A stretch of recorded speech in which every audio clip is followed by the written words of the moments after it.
The boys are back in town. Welcome to the Deadlock Podcast, episode number 314. 314, maybe a little pie for the boys. Today we are talking about WWF Raw is War, September 27th, 1999.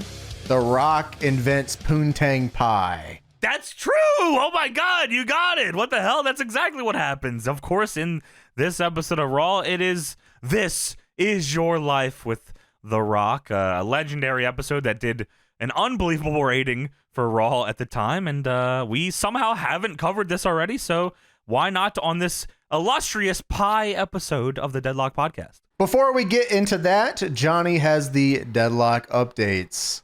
Deadlock updates up now on the Patreon. That's patreon.com/deadlockpw. In the $5 and above tier, we have a new episode of Watch This. That's our weekly match watch along on the goddamn Patreon. You should check it out. This week, we watched a 6-man tag from WCW Nitro 1997. It's Hector Garza, Juventud Guerrera, and Super Calo taking on Ciclope, Damien, and La Parca.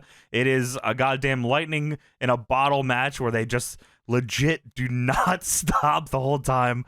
Very fun watch. You should check it out if you haven't seen it, or if you have seen it, come watch it with us because it's an even better time. Speaking of a good time, SGH went up for the month of August. If you missed that, that's our full-length watch-along monthly series on the Patreon in the $10 and above tier. For the month of August, we watched ECW Anarchy Rules 1999. It was a fantastic show, and we talk about some ECW Anarchy Rules 99 stuff on this very show because it was pretty much the anniversary of it coming up here soon. So check that out, and there will be a new one in the month of September, so look out for that and check out all the previous episodes, 60-plus full-length watch-alongs right now, exclusively on our Patreon. That's patreon.com/deadlockpw. It has a new look, by the way. Holy shit, it does have a new look. It's a brand new homepage for you. Maybe makes it easier for you to navigate this or that. Go take a look if you haven't looked at your Patreon in a minute. I believe it changed on mobile too, if I'm not mistaken. Yeah, that's right.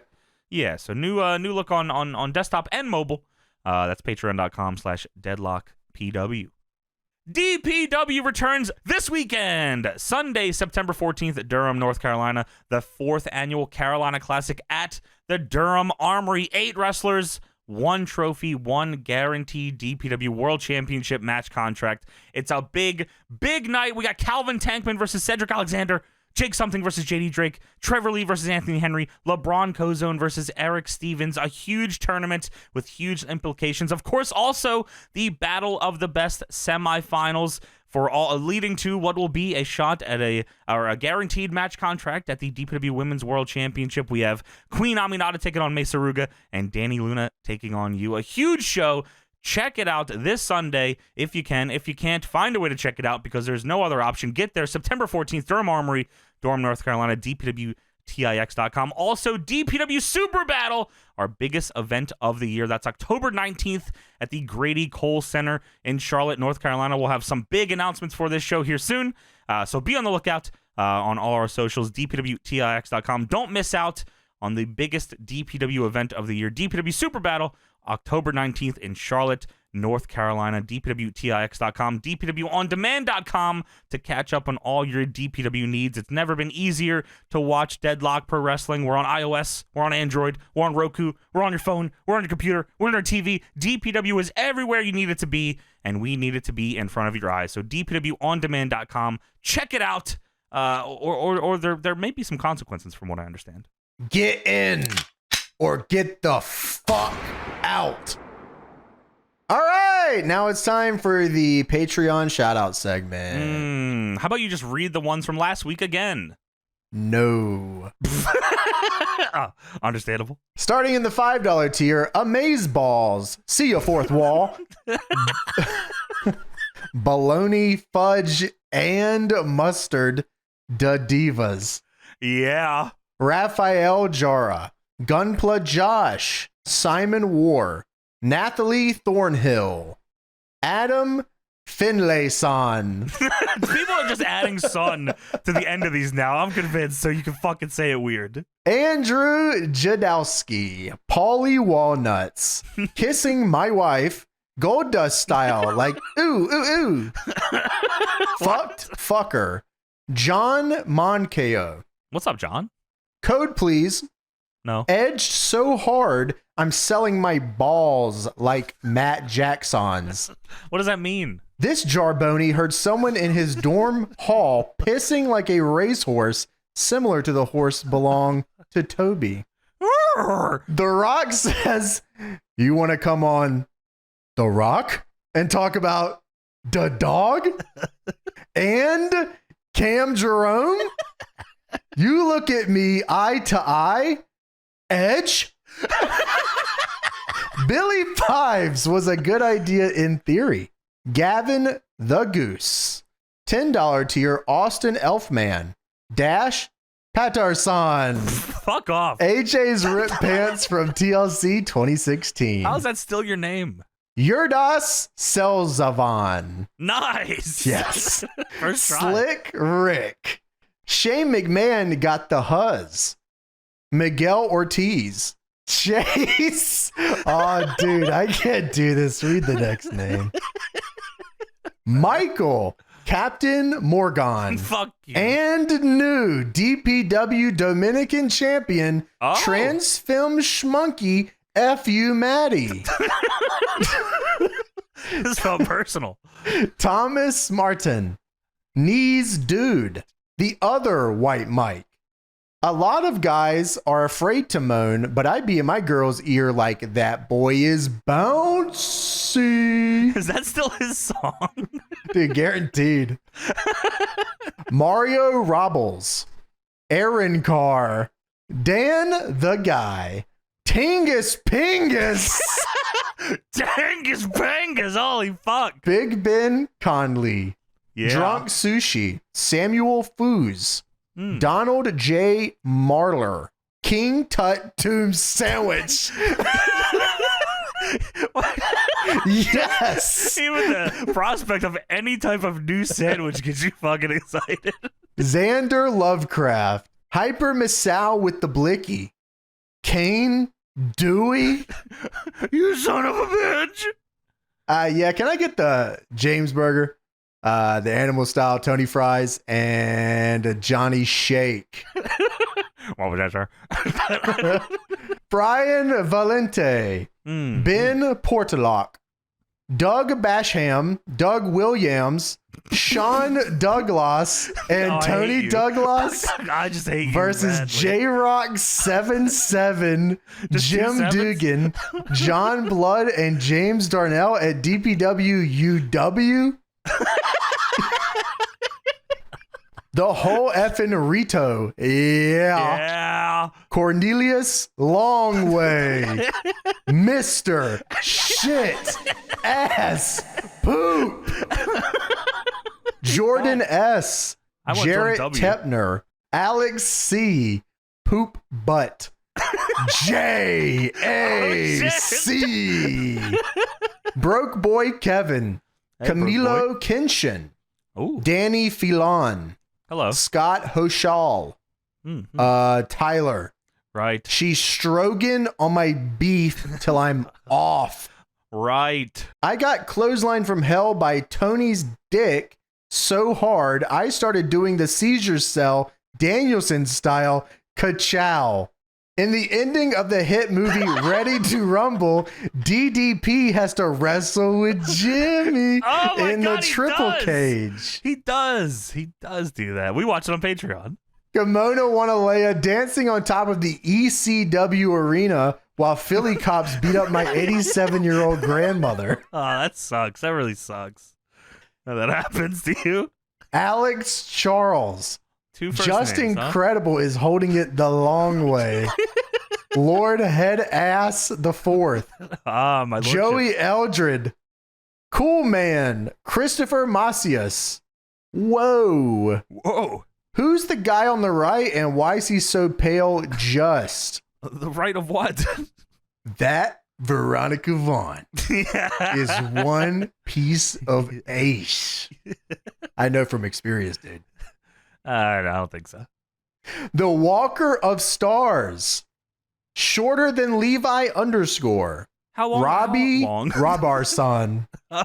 And now with the Deadlock updates, here's Johnny. No, we did this already. Hey, Johnny, can you give me a hand on the Black Ops 2 Zombies map Origins? I need help with the Easter egg, mainly building the WI. I imagine this was something fucking mean about me. John Blood's evil brother, John Cripp. Oh, we don't talk about him. Detective Tap, you've beaten up 87-year-old grandmas for far too long. In front of you is a copy of Matt Gruber. Live or die, you decide. Come on, Detective Tap goes through a lot, man. Good podcast. Very good podcast. Whoa. Yes. OG. Oh, yeah.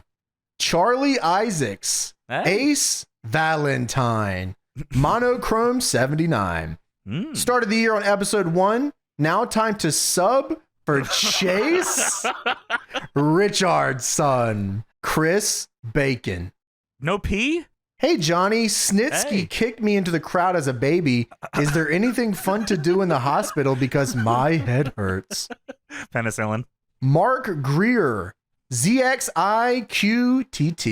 Yeah. D. Whole lot of peanuts. Wow. Richard Samuel McGravy.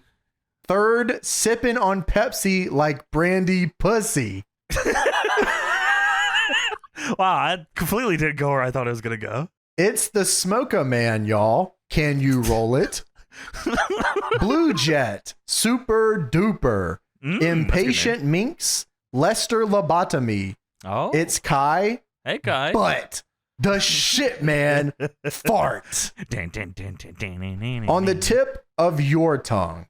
Get off that. Obeth Garcia. Michael Rushing Jr. Ian Acevedo. Backshots lariat to John Blood. No. Take it out and start windmilling. No. Mad Max. Sure. Lewis Newlands. Hey. $15 tier, Big J. Ryan Miller. Jesse. Nicholas Hume. I be Bobby the way I'm eating the pussy on her Derek Graham couch. Rye. Hello, Rye. $12 annual, Reno. Ooh. Zen Aku. And still the Patreon champion of the world at $69.69. Sour Smarties bring DPW to Alaska. What a fucking run thus far as champion. $69.69, legendary number, continuing the reign. Thank you all so much for signing up. Patreon.com/DeadlockPW. Sign up now, or else we're gonna beat the fuck out of you. All right, let's get into WWF Raw is War for September 27th, 1999. Yes, what a month, what a year, what a time for the WWF. A lot takes place on this episode of Raw. Not a lot of wrestling, but a lot takes place on this episode. But before we get into this episode of Raw where The Rock does a thing or two and about his life, let's see what was going on in the world of wrestling at the time with the Wrestling Observer newsletter. From the Observer, September 20th, 1999. Just 1 month after numerous public announcements of Taz, real name Peter Cernercha, signing a 3-year contract with ECW. That was like a big thing, especially the Observer at the time. Like, everyone wanted to know everyone's real names. So that's, what'd you get, Peter? Old Pete, the human suplex machine, Peter. Signing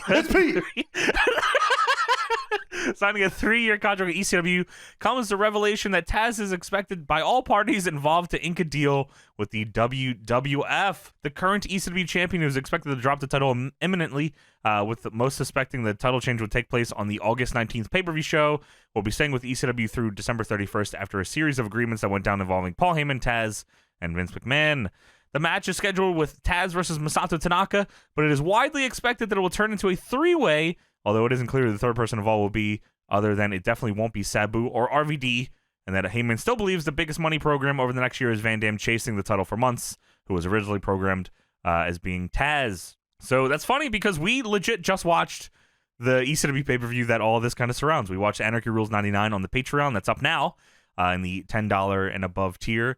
And Taz is on the way out of here. So, yeah, so I guess he had a 3-year deal with ECW, and then like a year into it, he's no longer going to have that deal. Here it does say, while both Taz and Paul Heyman have agreed to try and keep the breakup amicable publicly, since they have nearly 3 months to work together behind the scenes, obviously there was tremendous friction leading to this. The attempt was to keep the story quiet until after the title changed hands, but in wrestling, nothing stays quiet for very long. Apparently, the scenario for the title change had been agreed on by all parties, and this won't end up like the Bret Hart situation when he was a lame duck champion. So WWF sources indicate Taz and his agent, when they went back to the company, complained about being tired of Heyman's dishonesty in dealings and expressed the intentions that he wanted out.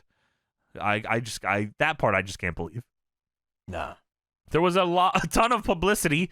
Actually, it was a major national news story, Meltzer says, over the past week about the guy who was offering to auction off one of his kidneys on eBay. He says, wouldn't you know it? It turned out to be Bobby Rogers, a South Florida independent pro wrestler who at one time made an offer to Paul Heyman that he'd legitimately allow his finger to be cut off on one of his shows. Heyman did not consider this. Now, my question is, why didn't he consider it? Would have been gimmick infringement on the Messiah. They have heat. XPW is feuding with them here soon, so that is fucking true. Raven's contract release from WCW also included a clause that he couldn't say anything disparaging about the company. One of the reasons he's claimed that his ECW contract could come close to as lucrative as the WCW deal he left behind is because even though his base is barely half, his deal includes provisions where he shares in any potential ECW growth over its current level. What a genius Paul Heyman is. He signed Raven and said, you get stock.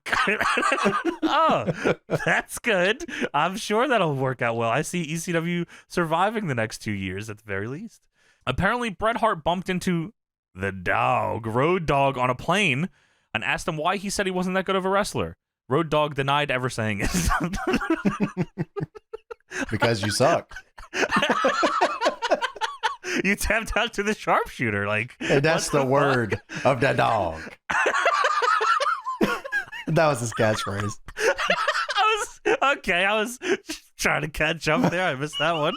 Yeah, it really didn't leave the plane. I thought, he said it and looked around and nobody popped for it, so he just let it go. He should have tried it on TV. And that's the dog's bark.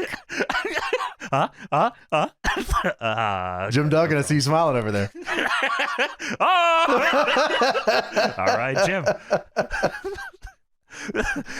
In other WCW news, the Demon versus Vampiro feud, which is totally off the books now, was scheduled to go like this. Demon was to be revealed as the son of the devil, who had turned good because he turned his back on his father, the devil. Vampiro would be revealed to have been sent down or up, or however the geography goes, to garner revenge. They were going to build for a showdown on the New Year's Eve pay-per-view show where Demon would toss Vampiro into a vat of holy water, and when he got out, he'd be a change to a new character. So, does he get like a world title shot after that? You're thinking, there's more at play here. This is the son of the devil. You're worried about the world heavyweight title. There's, layers here that are more important than that fucking stupid title. And that's the word of the dog. Hey, anybody? Hey, Demon, I see you over there. No, you don't. From the Observer, September 30th, 1999, ECW took some risks but largely hit the jackpot with its Anarchy Rules pay-per-view event on September 19th from the Odeum Theater in Villa Park, Illinois. Van Dam versus Johnny Smith was originally to finish the show, but Paul Heyman decided, apparently a few days ahead of time, feeling that Smith was unknown and that another quote-unquote wrestling match wasn't going to get over that late, put it in better known Balls Mahoney as a brawler in a late angle to take his place. So, as I mentioned, we watched this for the Patreon. You should go watch along with us on patreon.com/deadlockpw. But we were very confused when we found out that RVD versus Johnny Smith was meant to be the main event of the show. And it seems like everyone was confused at this decision. And it was just legit supposed to be just a good wrestling match. There was no other real reason, which is fine. Just for a main event, it seemed odd. Yeah, it turned out to be RVD versus Balls Mahoney. Yeah, right, which I enjoyed. Yeah, I thought Balls did a great job. Meltzer did not. All right. He was not as into it as we were, but nonetheless, I did enjoy it. I'm not too sure about Johnny Smith. Maybe somebody knows if he was kick ass or something. Maybe we'll have to watch one of his matches for Watch This, and then I'll bury him. J.S. Smith, yeah. And last couple things here. Observer from October 4th, 99.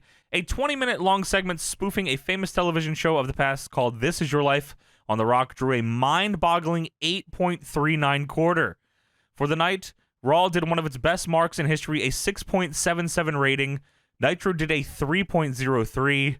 The San Francisco 49ers versus Phoenix Cardinals game on ABC drew a 13.28. Wow, Phoenix Cardinals. Yeah, right. That's why I was like, oh, fuck, this is pretty cool to bring up here. They ain't got Anquan Bolden yet.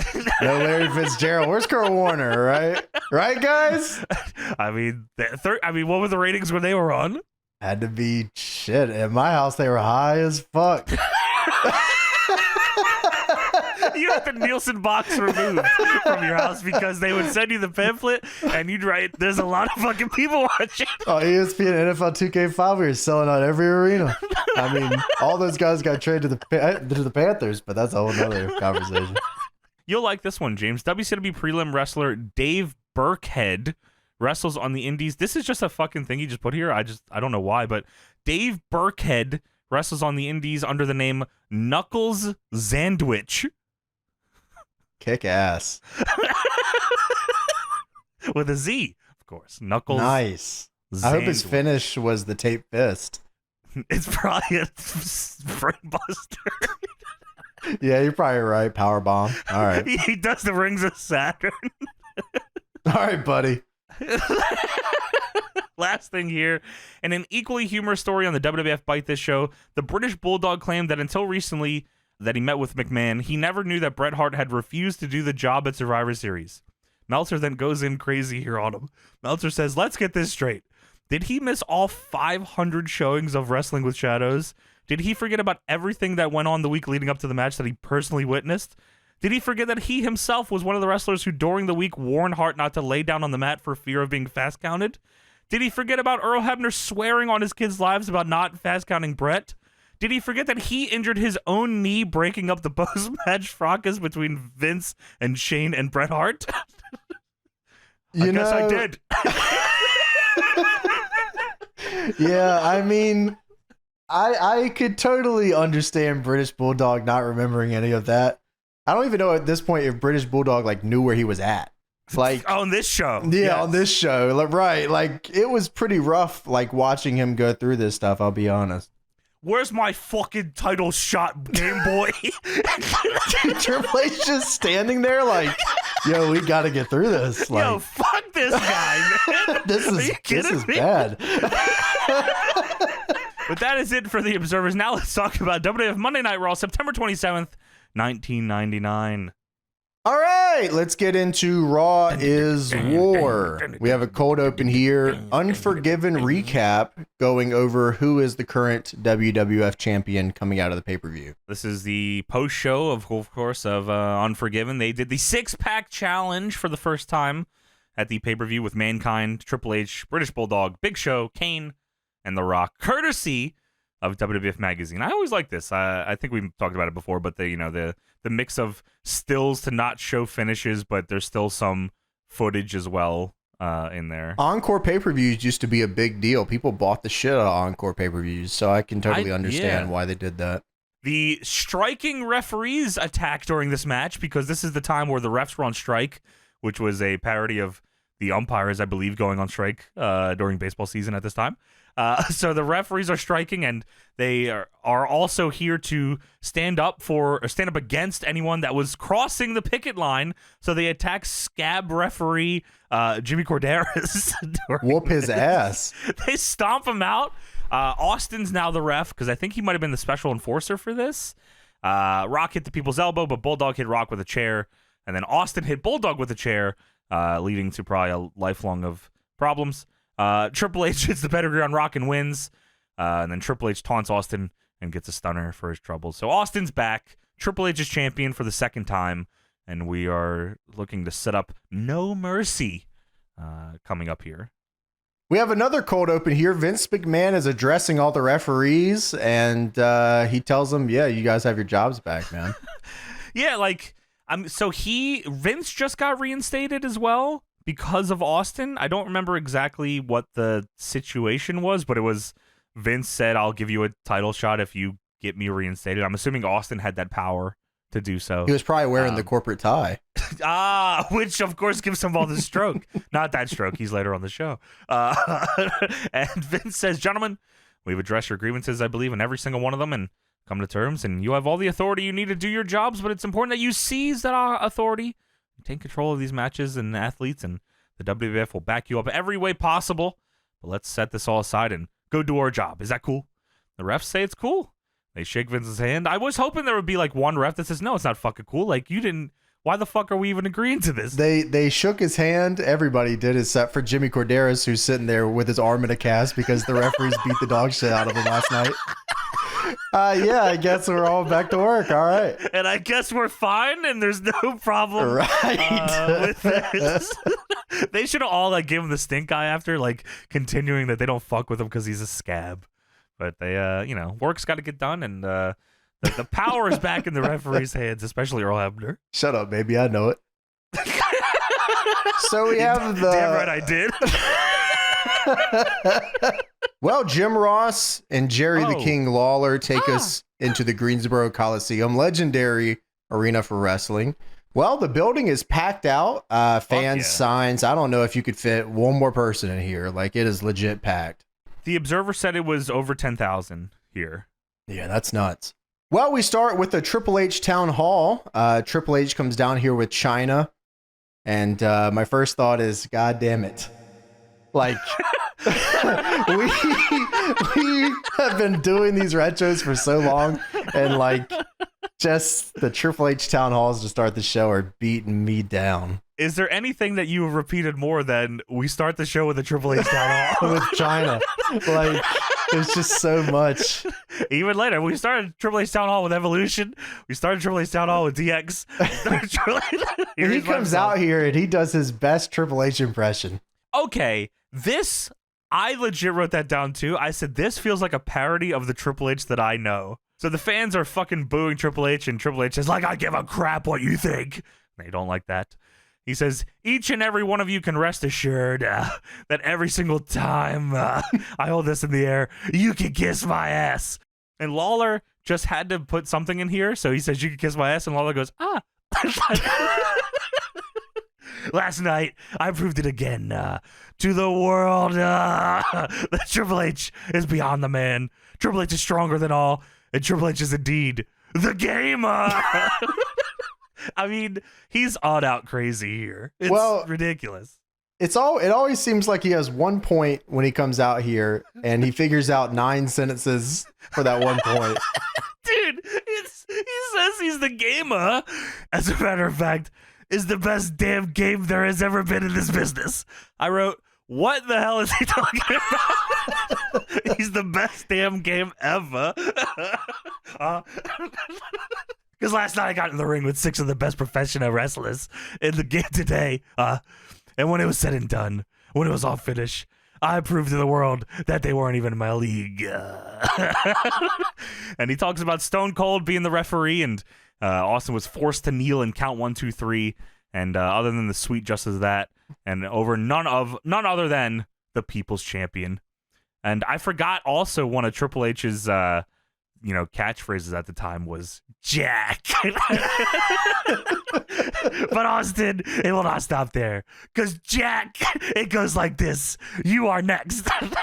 Jack. Doesn't last long, but the Jack era of Triple H I enjoyed. But, I mean, nothing could have prepared me for the sounds of dogs barking and the British Bulldog coming out here. And British Bulldog in the most I should not be wet right now, but I am soaked outfit I've ever seen. He's so sweaty. Yeah. Like, he is drenched. And I gotta say, and I've talked about it before, I have such a soft spot for this very short Bulldog WWF jeans run. I don't know why. I just loved it. Yeah, he came out in regular clothes here. With the jeans, with the boots. No pissing. Just sweaty, yeah. I mean, it must have just been fucking hot in there. He was probably chilling there all day. Yeah, just hot of perspiration, of course, not anything else going on. He definitely wasn't. Absolutely. If anyone thought he was like sweating off any sort of extracurriculars, you would be wrong. Yeah, all please. right? And don't fucking even start. So Bulldog comes out and says, first of all, let's forget about Stone Cold Steve Austin right now, because you and I made a deal last night. And correct me if I'm wrong, Triple H, Mr. Game Boy. He tries so hard to make this Game Boy thing like a real insult. This never, ever worked. But I don't know if anyone was really looking to latch on to anything the British Bulldog was doing here in 1999. Yeah, I mean, this was a tough pull. I was kind of surprised they even went for it, especially around this time. So British Bulldog says the deal was that if either one of them became champion, the other one would get the very first title shot next night on Raw. And guess what, Hunter? I think tonight Raw is war. Yeah, dude. Right. That's the name of the show. Yeah, I think it's Raw's War every week, but I think he's going I don't really through care it. what you have to say, Jerry. That was my sorry. line, and I just wanted to put that in there. And then Triple H goes to speak, and Bulldog says, "Hey, I tell you to speak." He just And smiles, another man. thing. He just wants this to be over so bad. Triple H is definitely tilted during this, and I Yeah, imagine for sure. this didn't go exactly how he planned in his brain. The smile he put here was the same smile he had when CM Punk started shitting on his movie or whatever. You remember that? Yes, the That smug smirk. Yeah. Can't wait to shit on you in the back, buddy. And he says, I did not come back to the WWF for nothing. I came back to WWF for one thing, and that is to become the World Wrestling Federation champion. And tonight, that belt is going around the British Bulldog's waist. The crowd is not, like, they don't know what to take of him. They don't know if they should be cheering him. They've been led to believe that they should not like this guy at all. So they're kind of dead here. Well, you know what's crazy is I feel like the audience here shifted completely for the WWF. There's a good chance that no one here knew who the fuck this was. Still, yeah, I mean, right. And or why this like mattered or why they should care about this guy in jeans. Yeah, like the audience shifted to like college dudes that just wanted to come out to the crotch chop and shit. I really just could not give a fuck about the British Bulldog right now. You know? Yeah, can you get him the fuck out of here? Like, I want to say, finally. Yeah, British Bulldog says, hey, didn't you say I get a title shot? And then Triple H says, I lied. I lied. You're not getting nothing. And Bulldog says, well, we can do this any way you want, Game Boy. Because I'm going to take your ass out. I could take your ass out right now. Or I could take your ass out later on, Raw, for the WWF title. Screw you. You know what? Being the arrogant son of a bitch you are. Stop talking. Please. And another thing. Stop saying World Wrestling Federation. Hold on, Game Boy. You're saying it too much, too many times. Shot for the World Wrestling Federation Championship. What is this? A World Wrestling Federation census? Well, Bulldog's had enough and he attacks Triple H. Chyna comes up and attacks him from behind. Bulldog goes for her. Triple H low blows him. And then they start stomping him out. Fucking just for real, kicking his ass. The referees come down and Jarrett says, oh, our regular refs are here to intervene. They're emphasizing that the real refs are Jimmy back. Corderas was here in the arm cast. Dude, he's in a sling all fucking night. Yeah. Like, dude, I mean, they beat the shit out of the Bulldog, by the way. they do that for the rest of his run here. He just gets fucked up and then he gets put in the dog poop.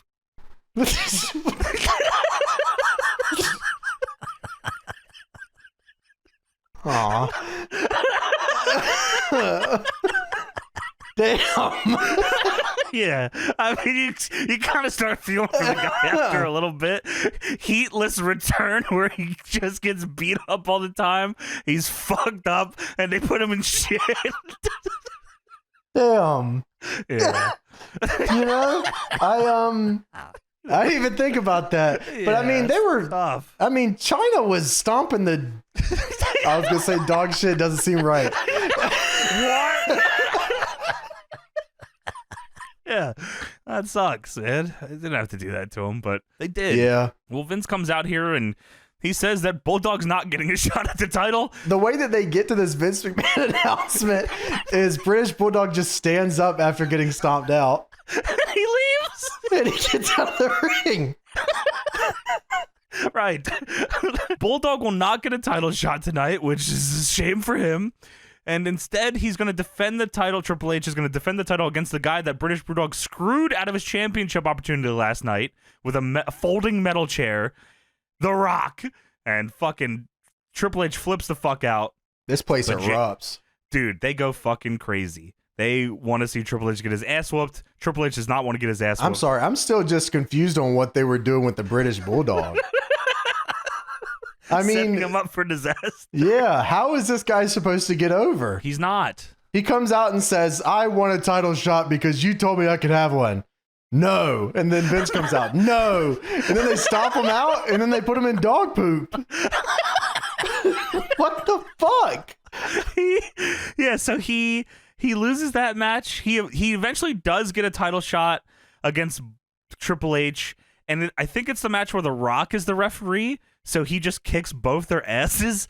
Then Bulldog goes back and like starts fucking just having random matches, I think. And then he gets put in the dog poop. Damn. Yeah. Well, we have Big Show versus Y2J scheduled for tonight. That's We big. have the New Age Outlaws having an open challenge for the tag titles. No one is...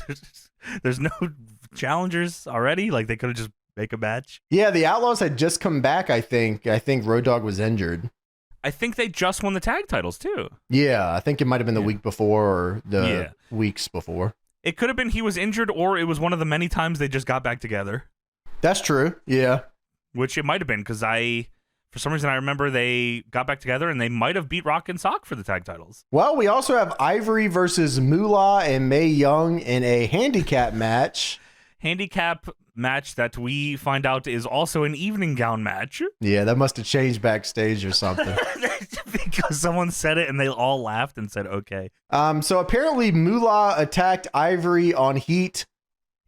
And then Moolah and Mae Young ganged up on Ivory and beat her up backstage at Unforgiven. After she defended the women's title in a hardcore match, Moolah and Mae Young kicked her ass some more, which is leading to, of course, tonight's evening gown match. Jeff Jarrett and Miss Kitty are talking to Tom Pritchard backstage. Kitty. That's my fucking wife, guys. Dude, that tilts me so much when Jerry Lawler does the here, kitty. It makes me mad. I get angry. I do. I really like. I don't want to hear it. I just hate it. It never caught on, and it sucked. Yeah. Like, he was definitely trying to make a new puppies thing there with her. It just didn't work. You freak. Well, Mick Foley and a walking drape are walking backstage with balloons and presents. Yeah, Mankind says, this will definitely make up for last night you DDTing The Rock. What the heck was I thinking? And when he sees your face, The Rock is going to go banana. Stephanie McMahon is talking to Test at Burlington Coat Factory. I don't know. Where do you go for this? Kmart. A suit fitter walks up with a checkerboard gimmick, and Steph says, yep, this is the one you're going to wear for sure. Favorite color. Yeah, they just have some ugly fucking tuxedo. Some dude that looks like Pat Patterson. Go banana.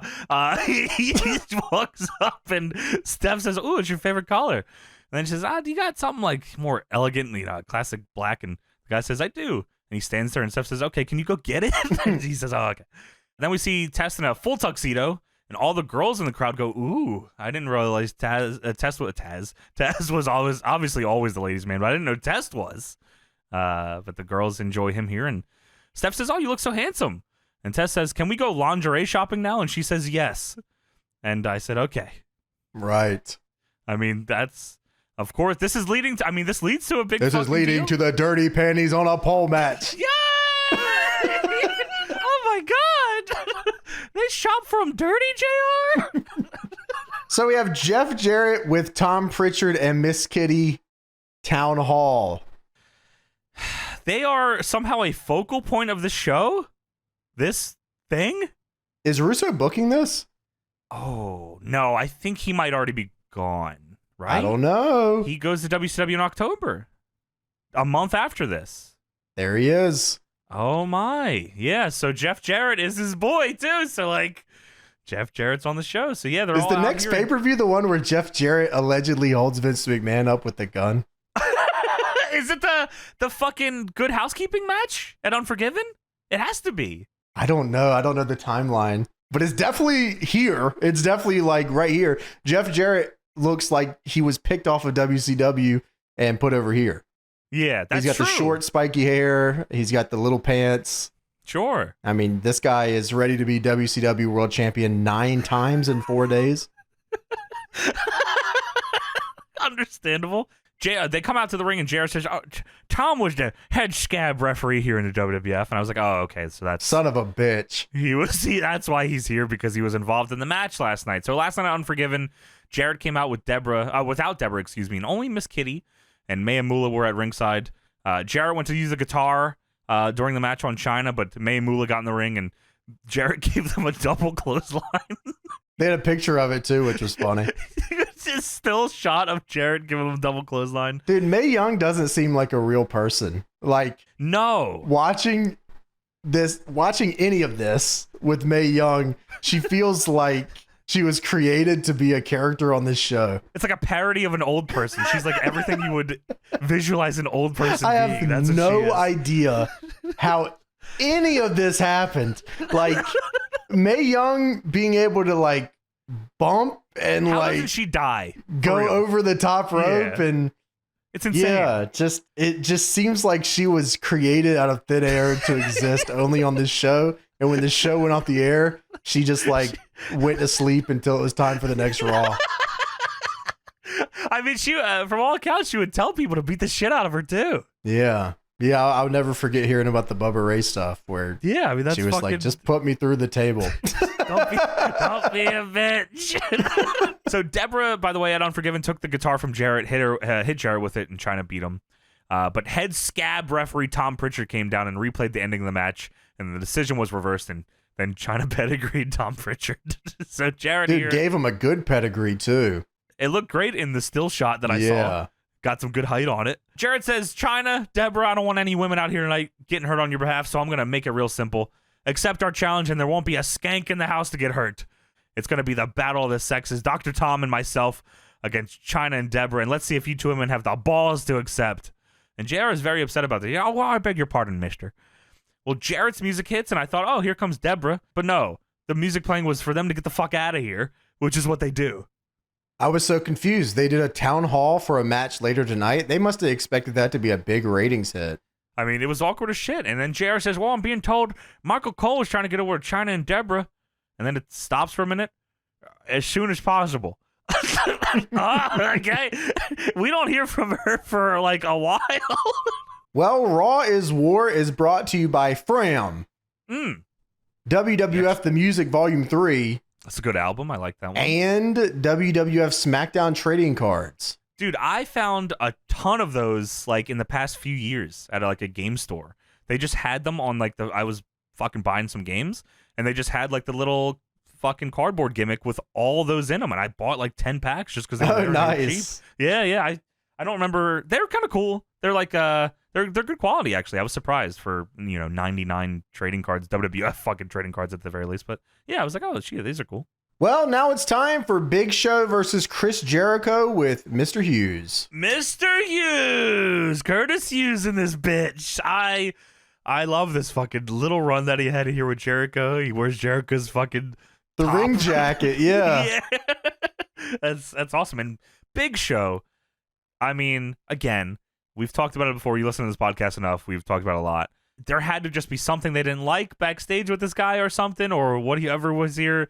But I don't know how you look at this guy and he's not the champion already. Dude, I mean, he looks great here. He looks nuts. Like, he's in peak form here. And Jericho's here, and he's not big as shit. And he starts talking during his entrance, and the mic's not coming through on the TV, but I guess it came through the house speakers because the crowd was saying his shit with him. Also, his mic did not have the regular Raw is War like flag on it. It had Raw is Jericho, which I thought was pretty cute. He says, I know that people expect me to brag and gloat about the fact that I ended Ken Scamrock's career, but that's exactly what I'm going to do.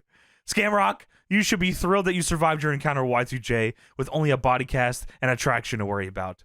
And I am one bad mama jamma. Look at my track record. The dog, career-ending injury, Scamrock incapacitated indefinitely, and now the WWF's newest, most dangerous man is going to end the WWF's biggest waste of sperm in you, Big Show. Because when I'm finished, you will never, ever bore these Jerichoholics again. First of all, that's fucked up. I mean, like, Big Show is a tremendous successful use of sperm. I mean, look at this guy. Like, this is a peak human being, 7 foot tall. What a specimen. Like he could have did it all. Like, great use of cum. And I was never bored by this guy, at least in this era. Maybe later on SmackDown in 2010 against Alberto Del Rio and Sheamus. With the every beanie. week. It's just unbelievable. With the beanie, yes. Oh my God, the bear beanie. Well, Jericho rushes at Big Show, but Big Show picks him up and launches him into the air. Holy fucking dude. It's so impressive how he does this, because they very obviously are slipping on each other, and Big Show is just such a goddamn animal that he full body weight just deadlifts Jericho into the air and throws him. Prince Albert joins us on commentary. Great. That's like, I said, okay, he's out here in WWF long sleeve. Like he's a backstage producer. Well, he's a backstage producer, a professional piercist, and a professional demolitionist. As we all knew. And he said, I want to get a good look at this goof up close and personal. And Jared says, which one? And Albert says, the big slow. Albert says he's a professional piercist, a professional demolitionist, and when I knock down this Big Show, I will be the new skyscraper in this town. Albert's mad that a taller guy came into the company? That's funny as shit. Well, Big Show headbutts Mr. Hughes off the apron. Ah, come on. That's my guy. And Jericho kicks him down and starts going for his legs. Jericho uses one of his 1004 holds, which is an arm scissors seated style. After working the legs for his finish, he works the arm, which doesn't work out great for him because Big Show deadlifts him in the air and throws him to the floor. Dude, just stands up with him. It was awesome looking. It was actually great. At first, I was like, why the fuck is Jericho doing this? But it was for that spot. Well, Big Show tries to choke slam Jericho, but he holds onto the rope while the ref gets distracted by Mr. Hughes. He gets distracted by Mr. Hughes just being there. Teddy Long looks at him and says, whoa, what are you doing here? You not fired? And Jericho low blows Big Show. Kicks him in the balls. But it didn't hurt that bad because Big Show just goozles him anyways. Showstopper time. Yeah, Big Show picks up Jericho for the showstopper, but the ref calls for the bell because he hates this match. Not a good showing for the refs here in their first match since being reinstated. The power's back and they will make decisions as they need, and this sucked. Yeah, just go ahead and call it. Even worse reason to call for the bell. Dude, it's it's big so fat bald guy. Fucking funny what happens here. So the ref calls for the bell and you're like, well, why the hell did they do that? You don't see it. There's all you see is the ref turn and then call for the bell. It was a Montreal Screwjob chokeslam style. And the camera pans over and Prince Albert is on the top rope in a WWF turtleneck and jeans. Yeah. And he fucking missile drop kicks Big Show while he is still holding Jericho. So hard he kicks him. There is I don't know if Big Show was just too close or Albert underestimated his leap, but he kicks the shit out of him, and the referee was just so disgusted looking at him on the top rope. Get your bald ass out of here. He didn't even do anything yet. Is this technically interfering if you climb to the top rope and sit there? I mean, if you don't do anything, is it against the rules? I like the idea that he just called it because the match sucked and Albert just happened to be there. Albert was going to run in like a Noki, or the match sucked. It was Dark City. And it was supposed to be him and Droz, but Droz just wasn't told. Well, the dog runs down the ramp because he's going to attack Chris Jericho because Chris Jericho ended his career. He's attacking him because Jericho lied and told Bret Hart Road Dogg said he sucked. JR on commentary is trying to go out of his way. He says, oh my God, Road Dogg's out here to attack Chris Jericho. Road Dogg just kicks Mr. Hughes' ass and then Jericho runs away. Yeah, Mr. Hughes gets in between them and Jericho just scampers away. And the winner of the match, in my eyes, is Road Dogg because his music plays. Well, we go backstage. Mick Foley tells the Walking Drape that Rock is going to be so happy when he sees whatever this is. He says he's going to go completely nut. Well, Stevie Richards is here dressed as Dude Love, and he goes, ow! And Mankind says, what the hell are you doing? He breaks the voice. He's, what the fuck are you doing? Stevie says, I want to ask for a favor since I'm one of the dozens and dozens of Mankind's fans. I was wondering if I could borrow your gimmick. Stevie is standing there dressed as Dude Love, and Mankind says, no, you can't be Mankind.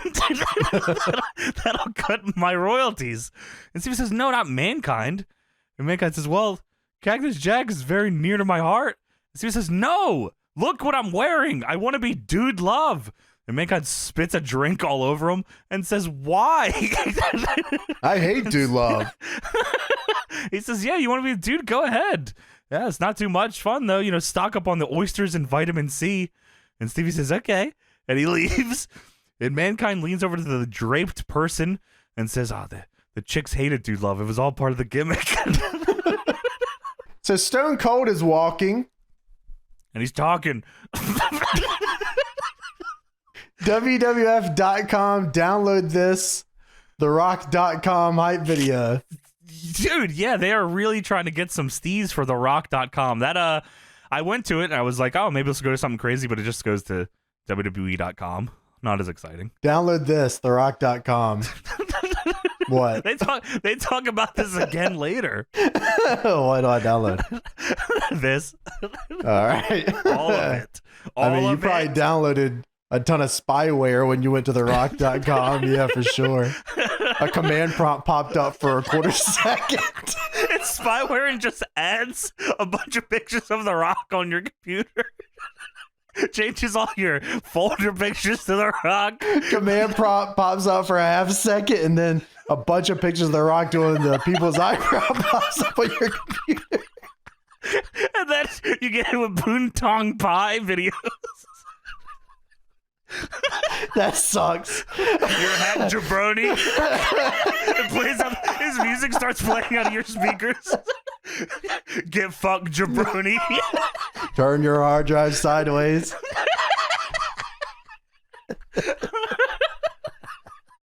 So we go backstage. Michael Cole is here with Chyna. Well, finally. Ask Chyna about Jeff Jarrett's Battle of the Sexes challenge. She says she's in. She says, you couldn't, after last night, you couldn't stop me from getting in the ring with these two. But Deborah, a little warning, I've got no grudge against you. You get in the ring, you might just be a casualty. So if I were you, I'd stay away. Chyna implies that if Deborah gets in the ring, she will be killed tonight. Michael, if I say no, will I be fired? Yeah, probably. All Very right, well, likely. I accept. Thank you. See you later in the semi-main. Oh, thanks. I didn't know where we were on the card. I appreciate that. No one knows. I just decided that for everybody here. So now it's time for the Stone Cold Town Hall. Stone Cold still as over as ever. The crowd goes fucking crazy when he comes out. Most over guy on the show by a country mile. Oh my God. The Rock obviously gets a great reaction, but Stone Cold is completely different level here. So Stone Cold gets in the ring, and Austin says, you can only imagine when I rolled into Greensboro, North Carolina, that I was a little surprised and a lot pissed off to find out that Triple H was ordered to defend the WWF title against not me, as Vince McMahon promised, but against The Rock. In all due respect to The Rock, Stone Cold Steve Austin wants what's his, so I want Vince McMahon to bring his carcass out here, because the son of a bitch got some splaining to do to Stone Cold Steve Austin. And the crowd likes that, because, shit, they want to know why, too. So Vince comes out, And he's coming down the ramp, and Austin, while his music is playing and he's doing his entrance, says, "Hey, put a little spring in your step, son. You got some explaining to do." Yeah, I thought that was funny as shit. Definitely fucking improv. And Vince says, "You want an explanation?" "Oh, you damn right I want an explanation." "Oh, right." Well, he says you're entitled to one, and even though I said it privately, I'd like to publicly thank you for reinstating me. And I did say if you reinstate me, you get a title shot. The only thing I didn't say when. And Austin gets right in his face. Like, it's fucking funny as hell because Austin's in his face. You can see Vince has the look in his eyes of, I know I'm about to get my ass kicked. And Vince says, those looks are unnecessary. I've seen that look before, and that's not called for. He says, you will get your title shot, and you'll get in less than 3 weeks at No Mercy, no matter who the WWF champion is. And Austin says, let me make sure I understand what you're saying. Because for a long time, you've been full of complete crap. What you're saying is I will get my title shot at No Mercy. Yes, that's exactly what I said. Right. I'm not sure how anything could have got misconstrued there. That's 100% what I said. Well, Steve, to get your title shot, I need you to go home, log into your computer, and go to therock.com. Oh, you're not getting me again with that, Vince. Not by a long shot. I had Rocky on my computer for 2 weeks. Austin says, well, I've got to say to you is that damn well better be what happens. Or this is this is a top tier Austin threat that I think is super underrated. He says, that damn well better be what happens, or I will, like never before, stomp a mud hole in your ass. Like never before is like such a top tier threat. Like, oh fuck, and I'm walk gonna it dry. And that is the bottom line, because Stone Cold said so. And Austin's music hits and he leaves. I mean, this is the Vince Austin stuff is just untouchable, man. Yeah, I mean, Steve Austin is great at his delivery. So much so here at the end, you can tell why this guy was the top guy. Just his ability to change stuff on a whim and just make it better is just unbelievable. And he was also a great worker. There seems to, I don't know if people like remember him as a great worker or not. Like, everyone just kind of remembers him for being super over and shit. But yeah, he was an awesome worker too. Well, we have the GTV segment. GTV. Well, yeah, it's odd. Yeah, so GTV, we've talked about GTV before, but it was kind of just like, it was just supposed to be like a bumper almost. It was like just a bumper on the show, just something to talk about, just something to put on the show. It was a device they used to just make stories happen in a different way, I guess. Well, they wouldn't even follow up on these most of the time. It was literally just kind of like, here's a bumper, forget about it before the next segment. Sure. Thing. Yeah, it was odd. Dude, was it Terry Runnels in this segment? It was Terry Runnels, right? It was Terry Runnels and the Mean Street Posse, and they're hanging out in a hotel room, and Joey Abs and Rodney are both in towels, and it is implied that they had just both taken turns fucking Terry. And Terry I thought they just took showers together. Oh, right. That's what it was. I totally misunderstood this segment. Showering. That sucks. Yeah. Pete Gas is angry because he's very stinky. Guys, you ruined it for me. I need someone to wash my ass. Yeah, Terry says, now that I've done this for you, now there's something I want you to do for me. And Rodney just fucking runs her down and says, no way. He says, get the fuck out of here. You're old news, and beat it. And she says, what the fuck? And he says, and Joey Ab says, we just did what we wanted, and get your stuff and get out of here. So she's pissed and she leaves. And Pete Gas, who had just stripped down to his underwear, says, what are you guys fucking doing? You're ruining for me. Why I always got to be the caboose? Sad, but I like your idea more, that he just smells like shit. Yeah, didn't even get to take 3 showers. That's using a lot of water, man. This WWF's water, who gives a shit? They pay for it. We have the WWF Boot of the Week brought to you by Lugs. Tough boots built for the city. That's Lugs. D'Lo Brown hits a power bomb on Mark Henry, and then the lowdown for the win at Unforgiven, and he wins the European title. I wrote Sky High. I fucking still don't get this right. I mean, they're interchangeable. In my brain they are, but I know there's a right one and a wrong one, but just I assume Sky High is the one where he's jumping and the lowdown is the one where he's dropping somebody down. but it's the opposite. Or he's jumping and going down. And he's lifting them high. He's lifting them sky high. I'll try to remember it. I won't, but I'll try. Lugs. Boots and jeans with attitude. Lugs. Decide and conquer. All right, Lugs. Fuck you, Jesus. You buy lugs yet? I'll get the Lugs. I'll get the damn Lugs. Steve Blackman versus D'Lo Brown. European title match is up next. So Steve Blackman's like a serious character here. He's not doing head cheese. He's not with Al Snow. It's getting close. Yeah. But like he's still taken seriously. Right. He's a threat to the European division. Right. Well, D'Lo looks great here. He does. He does. For whatever reason, they put the boot of the week right here. I just thought I would separate it, you know. Yeah, I mean, it was just easier too, but yeah, it was they, because I guess they had the recap Unforgiven first, so they picked their spots between the entrances, but and then the match starts and we get the Fire Pro Cam where they show the title graphic because they just had too much going on to show it already, I guess. Draws is out here right as the match begins, and they ask Draws, "Why'd you come out here?" And Draws says, "The booking agent forgot I was with Albert, so I thought I would come out here and get my face on TV." I mean, that's literally what he says. He legit says that, and Jared says, "All right, well, the European title's on the line." Like, what? Draws is out here dressed like Jeff Hardy and in the jeans, and yeah, like. What? Like, this is so Russo, it's unreal now that I think about it. Yeah, I didn't even think about it at all, but yeah, you're absolutely right. The booking agent forgot about Prince Albert and I, so I got to come out here and get my face on TV. All right? Thanks, Sean. I could not be asked even a little bit about this segment, so do whatever you want. I would actually love to move on. We just had Steve Austin out here. I don't give a fuck about Draws.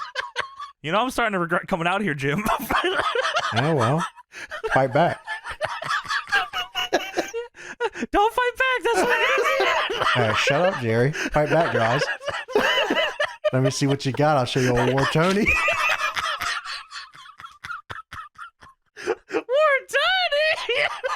Yeah, Jerry, you know about War Tony.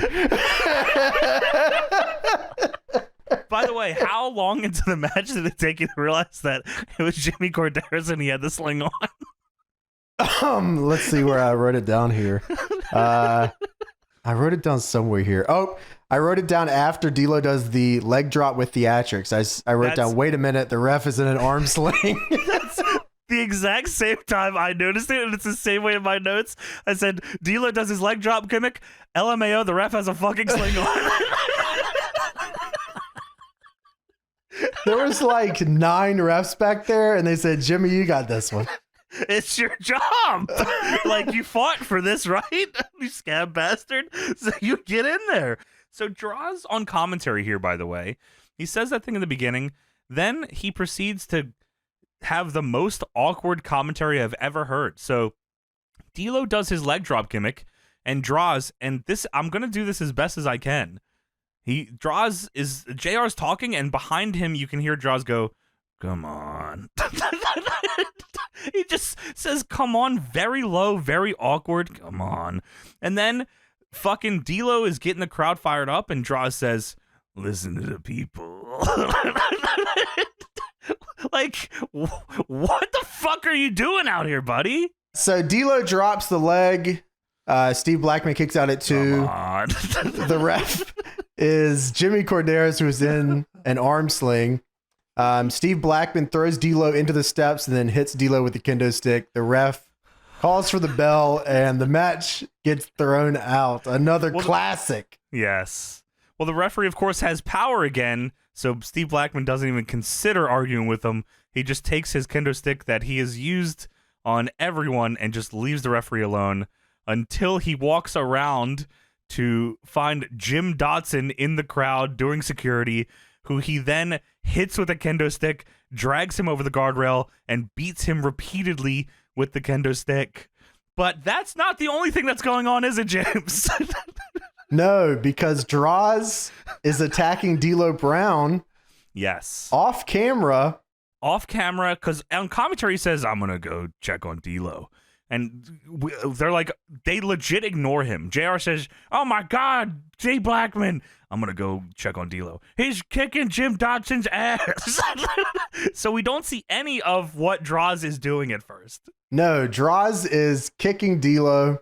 And then it cuts over to Droz and D'Lo. And D'Lo's on the ground. And he's kind of facing the ring. You can't see his face or anything. And Lawler says, "Oh, I think he threw up on him. He threw up on him. Wait a minute, he went over there and I think he puked on him."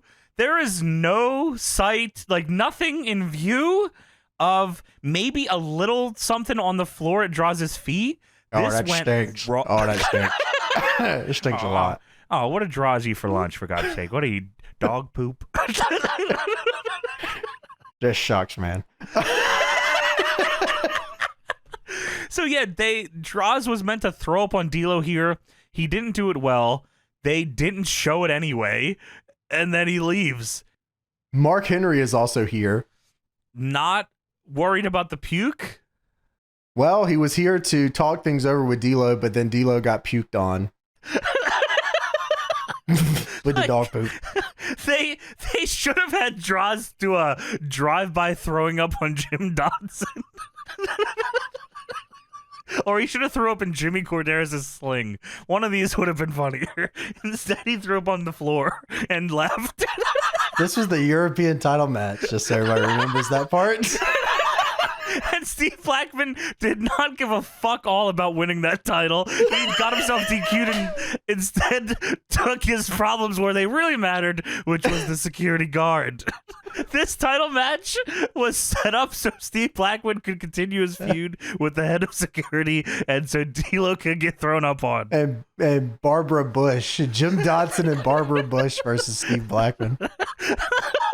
So we go backstage. Mick Foley is walking with the drape and all the balloons, and he runs into Steve Austin.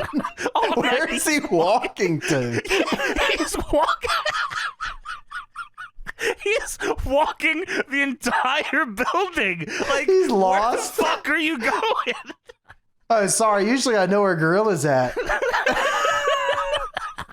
And of course here this is like me playing fucking Shut Your Mouth. Just continuously looping the corridor looking for someone to talk to. He's walking around backstage. He says, he gets the crowd to chant Rock and Sock. He says, "Hello, Greensboro, we love you." Commercial break. Then during the break, Mick Foley was still walking around and he ran into Stone Cold. And Mankind says, "Hey, Steve, we got a hell of a party going on tonight. You want to come along?" "Well, goddamn, son, yeah, I do." That sounds really fun. "I think I'll be there." So Mick Foley runs into Steve Austin, and Steve gets asked to the party, and he says no. Oh, right. That's actually what happened. Sorry, missed that part. Yeah, he just said no. He said no, but thank you. He said, "I appreciate it, but I ain't going to be able to make it tonight," which is very nice.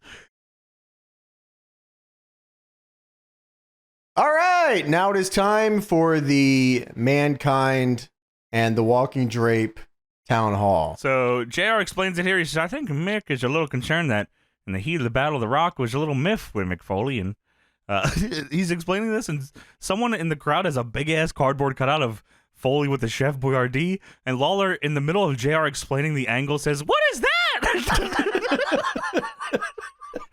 You really fucking get under my skin. Do you not remember the commercial we ran? We made a lot of money off that. It was on an island. So Mankind comes out here. He has balloons and gifts, and he says, "I guess probably a lot of you watched the show last night, and I know what I did, and I got to live with it.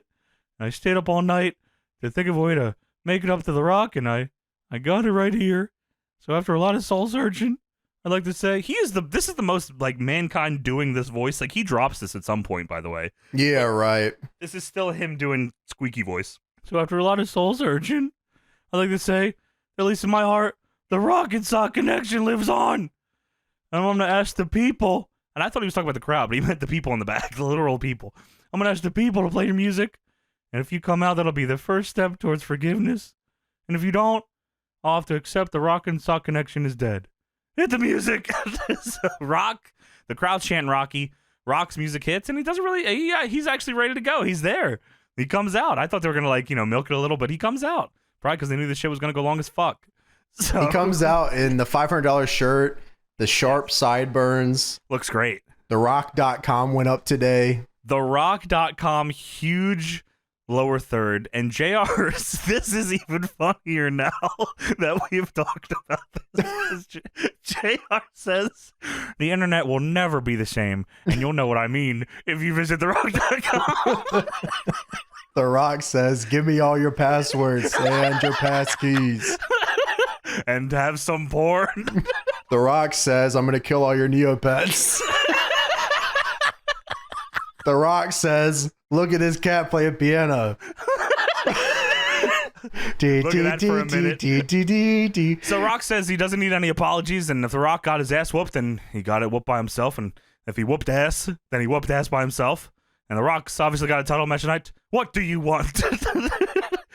Or Mankind says, I guess this means you're not too mad at me, because I got something I think you're going to like.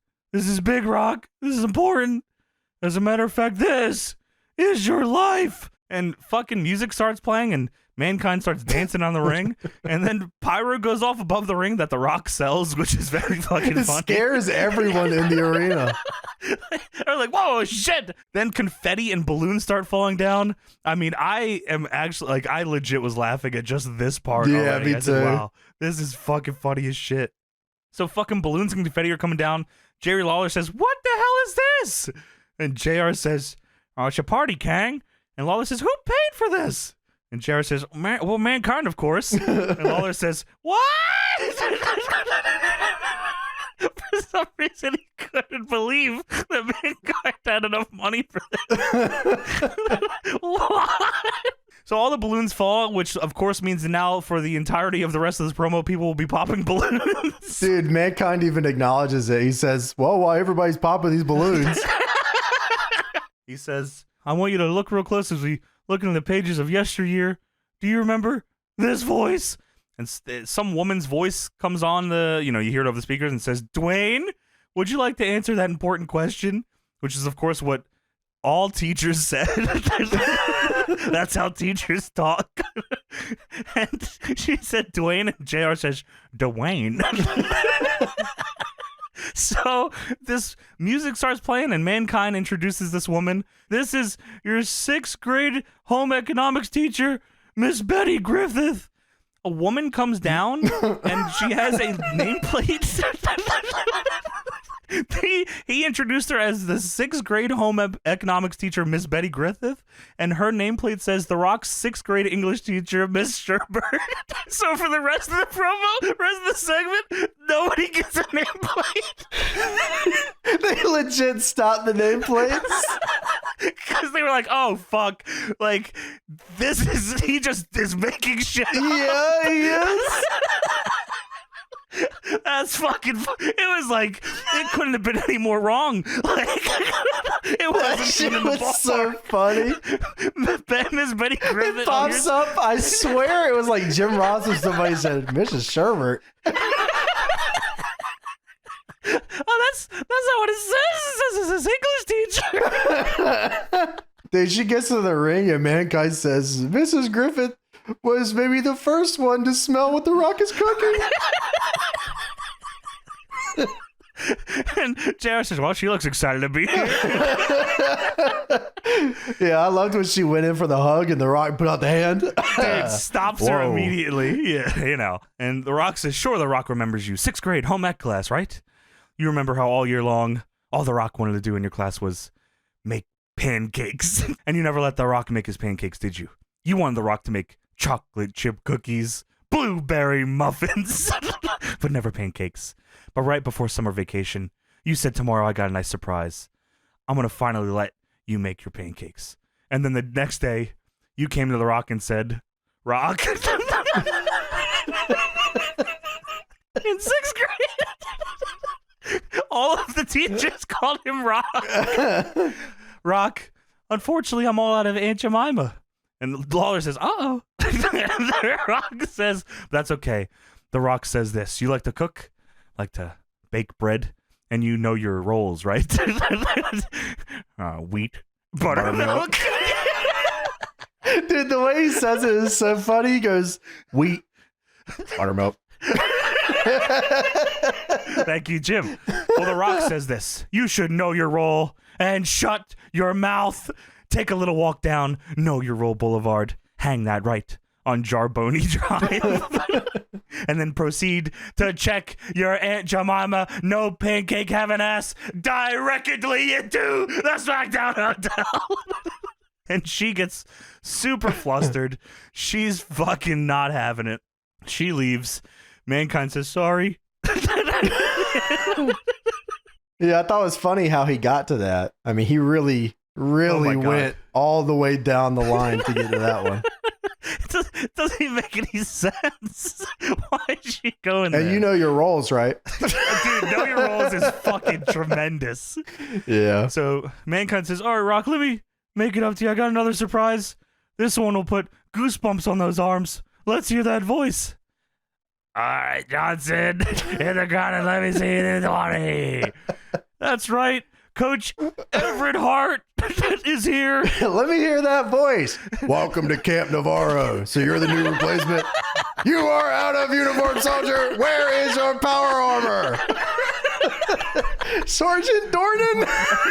Holy shit, The Rock went there. I must have missed that one. Oh, is that Cannibal Johnson? Mankind says this guy gave The Rock the testicular fortitude that would be his trademark. So this guy gets in the ring. He's the coach, and he goes to shake Rock's hand, and The Rock does not go to shake his hand.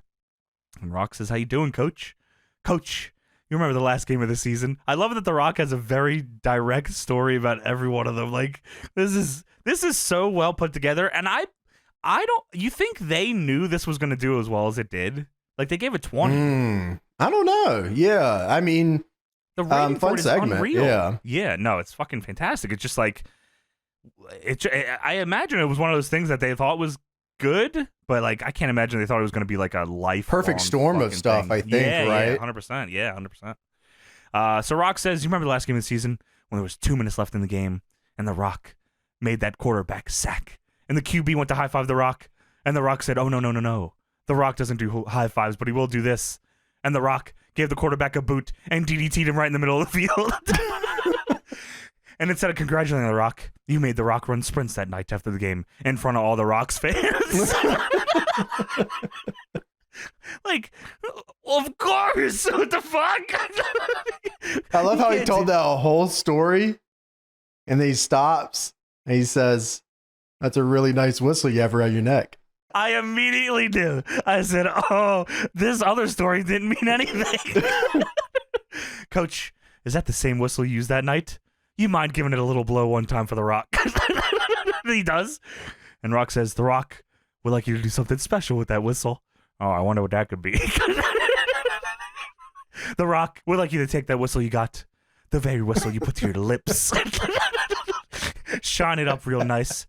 Oh, that's nice. And turn that sumbitch sideways and stick it straight up your candy ass. And then hit the bricks, you jerk. Yeah, get the hell out of here, coach. Hit the bricks, you jerk. What the hell is your problem taking Rock out the game? Taking Rock out the game was not anything that was explained here. The Rock was in the game. Hit the bricks, you jerk. Listen, jabroni, that's strike 2. The Rock is done with your silly little jokes. The Rock's got a title match tonight, so get this bullcrap over with.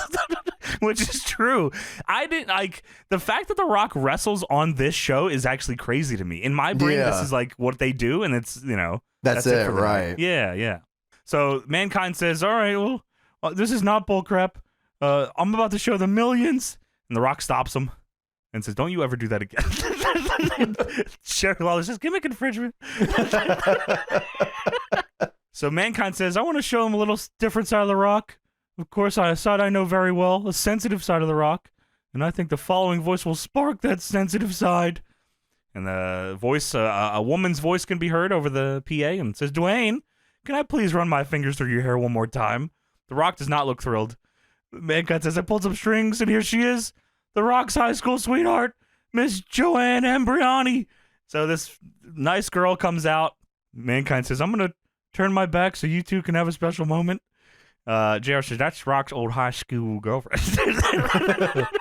How you doing, honey? Yeah, Rock stops her as she walks up and says that, and says, you remember every Saturday night when you and The Rock used to sit on your parents' couch and The Rock used to put his arm around you and kiss a little? And you used to love The Rock's tongue, didn't you? And remember we used to nibble on The Rock's ear, The Rock's neck, and you would whisper to The Rock, hey, Rock. Again, another person in his childhood that called him Rock. Hey, Rock, go for it. Go for second base. And The Rock would put his hand on your knee, then up your thigh. And what you do, you cut The Rock off at second base. I mean, this is the biggest heat of the night. The crowd is booing unbelievably. British Bulldog couldn't even get this reaction. Dude, I mean, the facials she's making in the ring are awesome. She's just so fantastic. Confused. Yeah. And JR says, you ever been picked off a check and can? But The Rock's not the type of guy to hold a grudge. You stand there looking at The Rock, gawking at The Rock, wanting to go 1-on-1 with the great one.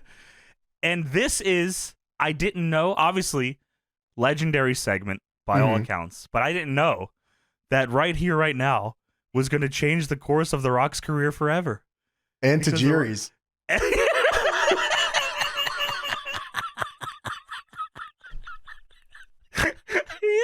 He says, now in front of all The Rock's fans, you want to serve The Rock a great big piece of that poontang pie.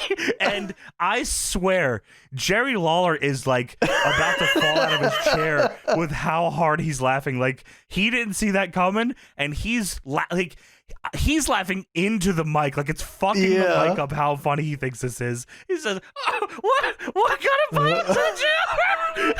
I don't know. This is the first time Rock says poontang pie.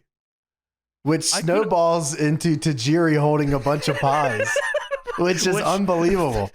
Which, of course, his favorite was poontang pie. Dude, I was like, oh my God, I fucking had no clue. I just figured he'd done that already, and it was like already just a piece of his repertoire. Poontang pie. I mean, Lawler is fucking dying. Yeah, he is. Yeah. And Rock says it's no secret he loves pie. This also snowballs into WWF The Music album with the fucking pie. Yes. Well, that's why. I mean, like we, say it in the intro, obviously, but I suggested this episode because this is episode 314. 3.14 is pie, and this is the debut of the fucking pie thing. I didn't even know. Unbelievable how these things work out. So Rock says it's no secret he loves pie. But The Rock just has one thing to say to you, and he fucking flips his arm, points outside the ring, poontang your ass on out of here. Huge pop. The girl flips her hair and leaves. She's fucking upset. And Mankind's feeling defeated. Rock, hey, I didn't know this was gonna. And The Rock says, if you would shut up and shut your mouth and listen, because they are chanting The Rock's name. They chant his name, of course. And he says, listen, I had no way of knowing your home economics teacher was going to be a bitch. That was crazy. She didn't even do nothing. It caught me so off guard. Like, he says it so matter of fact, like as if it was, of course. Yeah, I know knowing your home economics teacher was going to be a bitch. or that your football coach would be such a jerk. And I certainly didn't know your ex-girlfriend would be a complete skank. Just the opposite. She turned him down. I'm going to make this night special, and damn it, it's going to be because we're going to open the people's present. So he gives them a gift, and one of the gifts is, of course, the legendary Rock and Sock Connection jacket, which is awesome. Yeah, I love that Mankind's doesn't really fit right. Yeah, he puts his own on, and I mean, looks ridiculous. And then he gives them another gift, and it is, of course, Mr. Rocko, which is actually awesome looking. Like, whoever did this did a fantastic job. Sock. Yeah, it looks great. And Mankind starts talking as Mr. Rocko to The Rock's face. and he says, "You smell what the sock is cooking." The finale here, Mankind says, someone's been standing outside there. I mean, they've been walking. I made them walk the entire building for some reason in a train. Like this is like the least exciting part of it. I don't know why they held this off. Somebody very special is out there. I don't know. You don't know this someone yet, but one half of the Rocket Sock Connection, you're going to know real soon. Ladies and gentlemen, say hello to Yurple.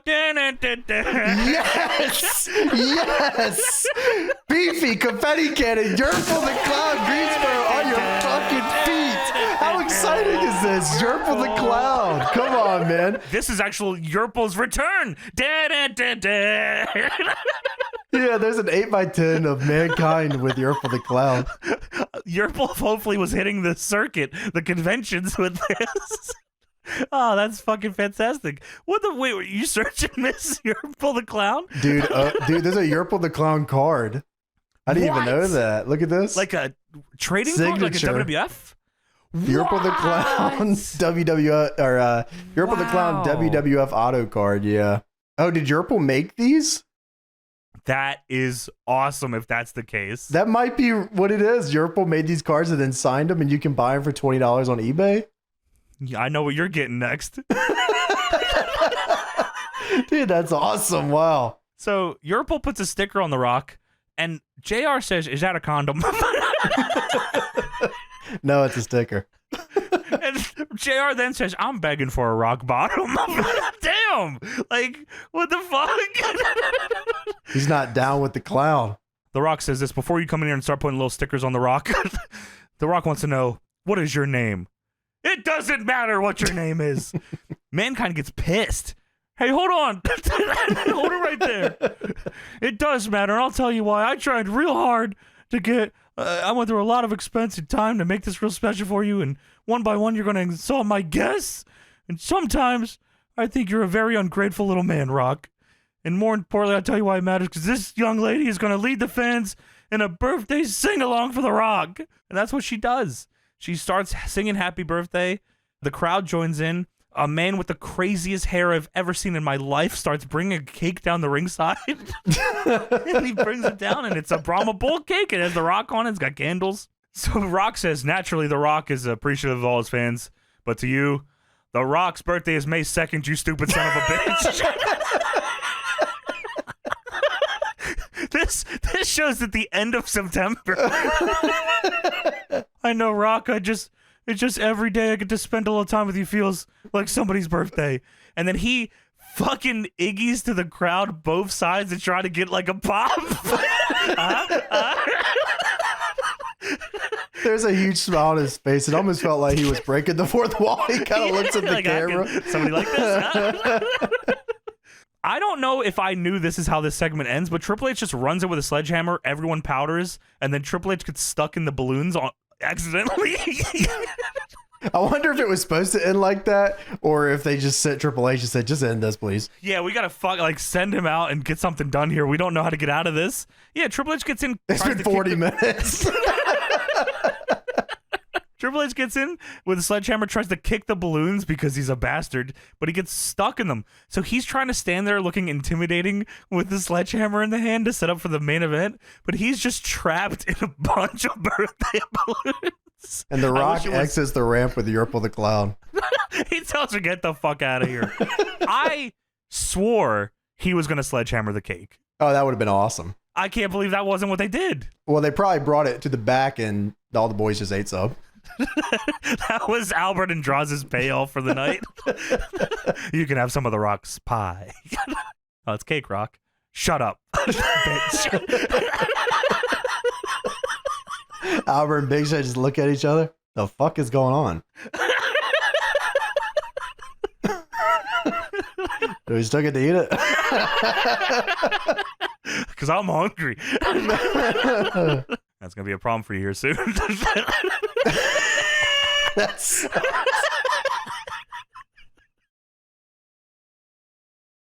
Well, now it's time for the New Age Outlaws Open Challenge. Yeah, Road Dogg comes out and he grabs the mic and he says, Billy, Every day I get to spend with you feels like somebody's birthday. And he looks at the camera, right? Right? Come on. Oh, okay. Just not the crowd for this one. So the dog comes out here and he calls out anyone backstage. And the Holly cousins are watching backstage on a monitor. And Crash Holly says, "Do you think they make the super heavyweight cut?" Bob says, "I don't know. There's only one way to find out. Let's go get that damn scale." This was like a evil movie villain thing here. And it comes back from commercial, and it's not the Holly cousins. It's super not the Holly cousins. The lights go out, and oh my god, it's Kane. And what the fuck? That's also X-Pac. Yeah, we come back from commercial. Kane's pyro hits. X-Pac and Kane come out. I thought it's hilarious. The hook for the commercial was the Holly cousins, and they come back and you get X-Pac and Kane. Which I guess, probably you'd be a lot happier. They probably did that and were like, oh, fuck. Maybe we shouldn't go to commercial with those guys. They're going to change the nitro.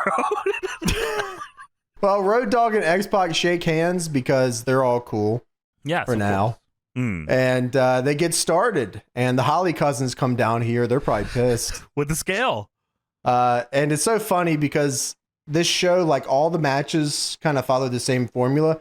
And now that we've kind of put the pieces together that this was Russo like on the committee for this show, it kind of makes sense. Guy comes down here, they join commentary, match gets thrown out. Like they're all kind of following the same deal here. It almost feels like No Mercy run-ins, like when you start a match on No Mercy and someone comes down the ramp. Yes. Yeah. Dude, it's so funny because legit at the top of the match too, like you said, Road Dogg and X-Pac were cool. Like they dap up and Jarrett says, "Oh, that's good. I haven't seen that often here." And then it gets fucked up anyway. Hardcore gets on the commentary mic and says that X-Pac and Kane have had their shots. What the fuck? They just took our shit. Yeah, he says, "I don't know what they're doing. It's our shot. It's our turn. What's the cause of all this, JR?" And Crash says, "Yeah, what's going on, JR? You might have been slow on the draw. I don't know." "Oh, I think JR had something to do with it." And what if I did? What are you gonna do? You gonna do something about it? So Kane tags in, and instead of a lockup, he goes for a strong goozle with the glove. I like that. That is awesome. I love that too. Kane hits Billy Gunn with a big boot and then hits the goozle, but the dog stops him. X-Pac misses a Bronco Buster. Well, he standing, I guess. I don't know. Yeah, like what was he was trying to fuck his midsection. So X-Pac misses a Bronco Buster and Kane goozles Billy Gunn on the top rope the long way. This is the craziest like shot they could have got. I mean, X-Pac is fucking his balls up on the turnbuckle and Kane is goozling Billy Gunn on the top rope the long ridiculous. way. Yeah. The Holly cousins run in and attack the New Age Outlaws, and the bell is rang and the match is thrown out. Like what? Like what the? It's so funny that, like, to your point, like, Russo always does this. Something he also always does, he has to have at least 30 seconds to 1 minute of action to justify, okay, now it's time to go fuck this match up. Yeah, like, there's a match. Now. Yeah. Which is legit what happens in the video games. Like, in some games, it's like, okay, well, if, someone's getting beat up for a minute, all right, send motherfucker out. Well, Kane chokeslams Crash, and X-Pac hits the Bronco Buster on Crash. Yes, correctly. And Kane... he's kind of fucking with D-Generation X. Hey, he likes this group. Like, he's like X-Pac's dapping up with the boys. He's dapping up with the dog and the ass. And Kane's not like jumping in on the fun, but like, I'm just saying this guy could wear some green. He would look kind of crazy in some green. I gotta say, like, might be something to think about for one night only at the very least. Yeah, right. On a house show, just anything would have been nice. Just a picture. Like remember Kane with the cape? Like in his like early days, he had the big cape. That was cool. They made a figure of it. Like just one house show with some green on. Shit.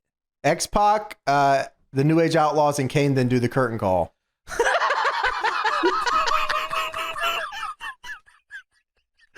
Oh my god.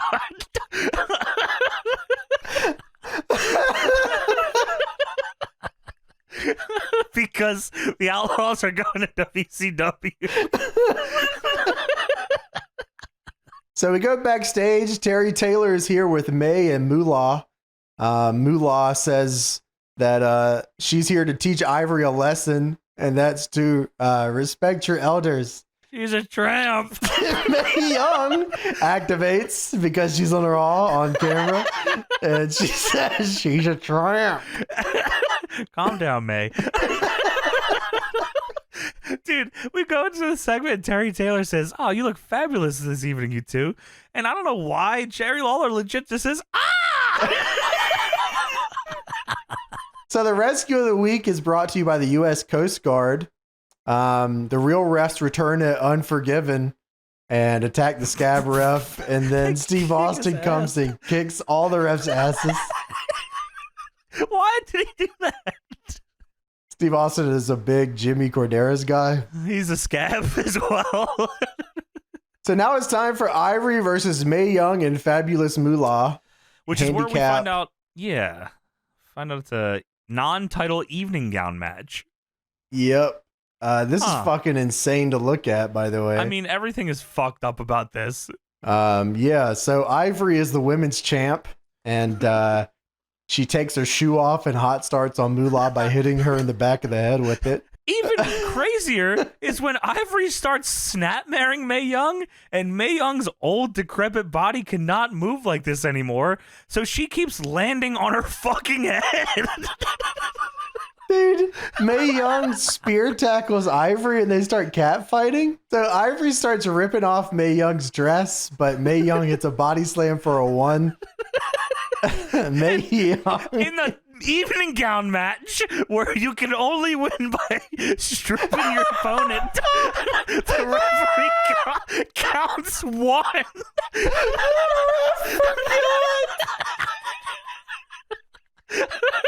Because fuck it. Dude, the rehired refs are having a rough night. Golly. He hasn't pinned in weeks and he just needs to get one in. It's his only match of the night. So Mae Young and Moolah hit a double line. Right. And Mae locks in a sleeper hold. And this is like a Roddy Piper-esque finishing the match sleeper. Like, this is some real shit right here. Ivory rips off Mae Young's dress and then shit cans her over the top.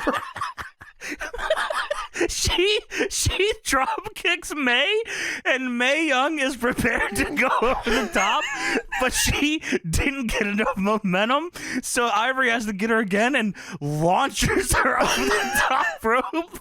Wow. And she hits the apron so fucking hard, and I thought her breasts were gonna come out. Dude, so like for a second she hit the ground and my mind just went and said, is this like a Johnny Knoxville thing? Is there like somebody in like an older like outfit or something? Yeah, like makeup and shit. Yeah. This can only happen in wrestling, by the way. Oh my god. This is actually probably illegal anywhere else. She fucking launched her over the top rope and like she could have died.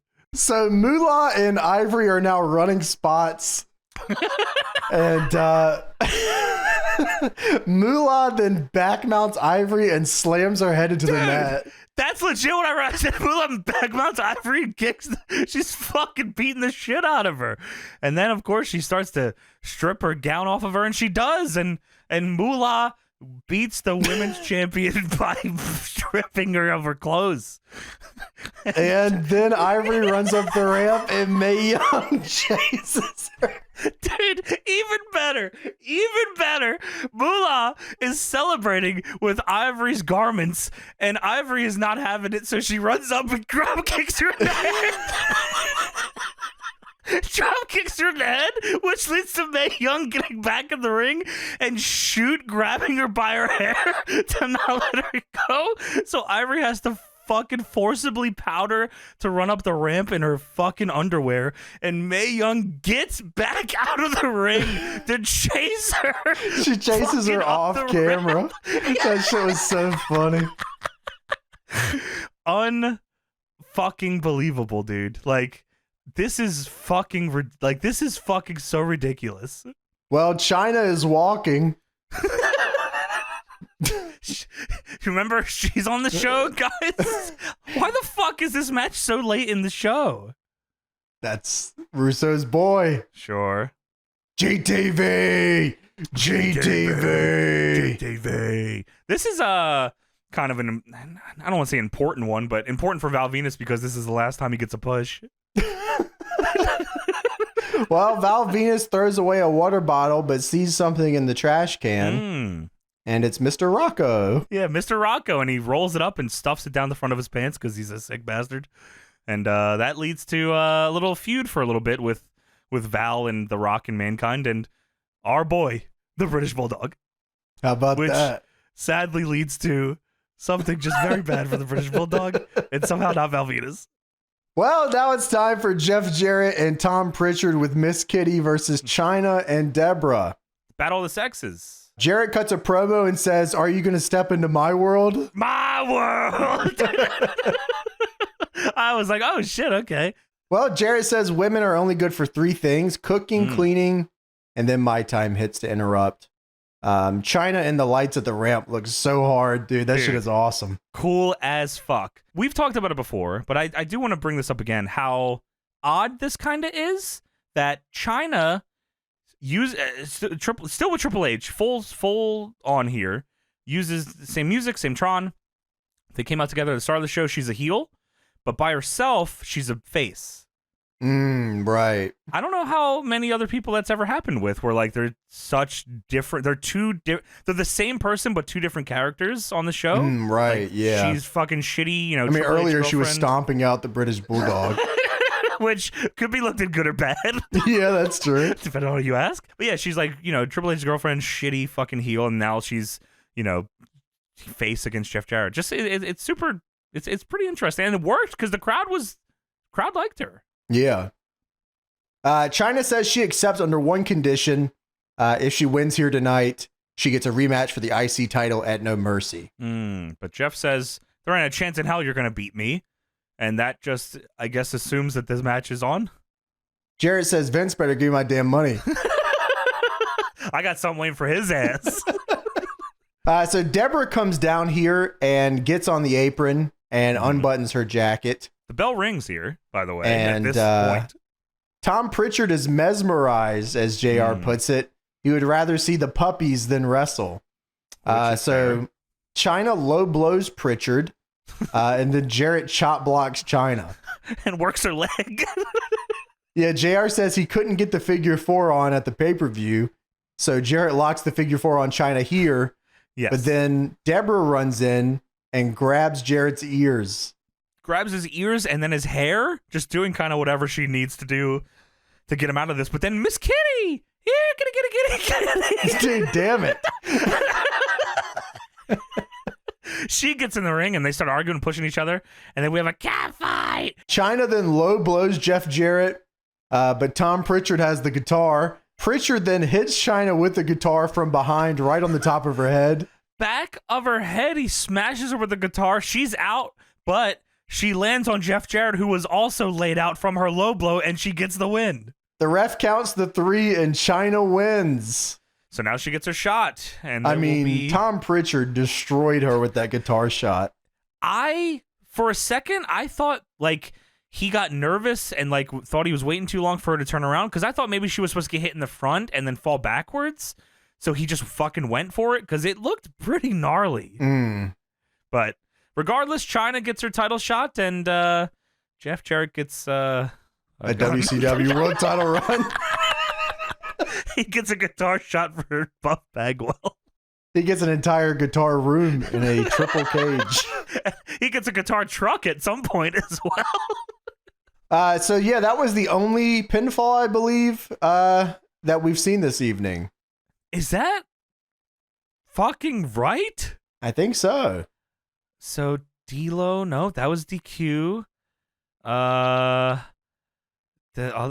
Big Show was a DQ. The tag was a DQ. The women's match was a stripping of, somehow had a pinfall in it, but was not a pinfall ending. And then this one was a pinfall. That is fucking unbelievable. It turned out really good here. The guitar shot, like, it looked like it legit knocked her out. I mean, it looked insane. Even afterwards, Jeff Jarrett gets up and leaves and she's still laying there. Probably hurt like shit. So now we have the main event, which is Triple H versus The Rock. They showed Triple H walking through the backstage area to come to the ring. Like, the shot to show him and his own shit, and then Rock's coming. Triple H immediately slips and almost falls. I didn't see that. Yeah. Dude, he like slips and he's he's almost gonna punch himself. He's pissed. He almost slips and fucking eats shit. But it is time for the main event, WWF title, The Rock versus Triple H. But Stone Cold's got to come out for commentary, because that's also a big thing in this era, was people coming out to join for commentary, which I like that. And it's funny as shit. Austin walks up to the table and he puts the headset on and he sits down and he says, "Oh, hell yeah." Dude, I loved all of this. Steve Austin comes out first, slides into the ring, slides out the other side of the ring, and then puts on the commentary headset. Oh, hell yeah. So Rock hot starts on Triple H here before the lights even come back on for Triple H's entrance. Dude, he saw the belt on. I was like, oh shit, they're really going here. I wonder what went long tonight. Yeah, it turns into a big brawl here. Rock whips Triple H into the corner, takes the buckle over. One of Triple H's big spots there. Yeah, he gets hurt on that eventually, right at the fucking Saudi show. Blows his shit out. Oh, does he? I didn't even know that. Yeah, it was the fucking match of him and Shawn against Taker and Kane. Oh, that tag thing. Yeah, right. He takes the buckle like that and fuck it. I mean, that's crazy to take for like his age at that point. I'm surprised that didn't happen sooner. I mean, that's a crazy thing to take. Well, Rock chases him into the crowd. Rock takes him to the crowd wall and then takes him back and throws him into the steel steps. You see the boys that were there? Yeah, 316. The boys went 316 painted on them. One of the thankfully it was 4 of them, so one of them got to put the colon, semicolon. Yeah. Yeah. Triple H throws Rock back into the ring, and now we are off to the races. Triple H hits the face crusher knee, but Rock grabs him for the rock bottom. Huge pop. Big pops for both of these. Even Austin was like, oh shit. Triple H gets out and tries to hit the pedigree, but Rock gets out. Rock catapults Triple H into the corner and then hits counter. The DDT for a 2. That's the same one he hit on the QB. They go back to the outside for a minute until Triple H grabs a chair, and now they're back inside the ring. Earl Hebner tries to stop Triple H from using the chair, but Triple H bumps him. Triple H bumps him, and you can hear Austin go laugh on commentary when he does it. I don't think he was meant to, but this is good in the sense that like all night they've been talking about the refs having the power back and everyone's supposed to abide by them and no one's supposed to fuck with the refs. So the top piece of shit on the show does not give a fuck, and he lays out Earl. Triple H then hits Rock with the chair. Triple H points at Steve Austin and starts talking shit. You talking to me, you son of a bitch? And then pops his headset off, runs into the ring, and starts kicking the shit out of Triple H. The crowd is going nuts. Losing it. So Steve Austin hits Triple H with the stunner. Rock hits the rock bottom. Steve Austin runs back to commentary and says, "We got a new champion." That was fucking awesome. I could not believe he joined commentary again. Rock is down. Triple H is down. Earl Hebner is down. Steve Austin on commentary. After a while, Rock finally gets his arm over on Triple H, and Earl Hebner finally sees it, and he counts to 2. But then British Bulldog comes in and hits the Rock. Oh, son of a bitch. And Austin does not get involved at this last part here, which I thought was funny. I thought for sure he would get in and like start fighting with the Bulldog or something, but I guess they wanted to like try to get Bulldog some heat here, so he gets in. Well, yeah, I mean, he got bitched out earlier, so maybe. Sure. Got to give him something. So he gets in the ring, he jumps the Rock. Earl calls for the bell. It's over. Earl first obviously was not going to call for the bell after Triple H decked him because he wanted the Rock to get the pinfall and win. Bulldog starts fucking stomping him out. He turns. He starts stomping Triple H out too. He picks Triple H up and hits him with his finish, the running power slam. And then the show ends with everyone on commentary trying to figure out how to end the show, and they don't know how to. And it goes off the air. It's legit like all of them talking at the same time, trying to find a line out, and they just can't find it. And the last thing you see is British Bulldog's back. I mean, ridiculous. This is again, very 1999 show for WWF. Nothing that is too surprising. I will say, This Is Your Life segment was funnier now than I remember it being. Like, I remember it being good, but I was like, oh, this is actually like fantastic. Yeah, I enjoyed it a lot myself. Yeah, it's very fucking funny. Didn't didn't think about the lack of pinfalls until you brought it up. That's pretty fucking insane. Yeah. Draws also insane. And just a very WWF 99 show. But that is it for Monday Night Raw, September 27th, 1999. And that is it for our show.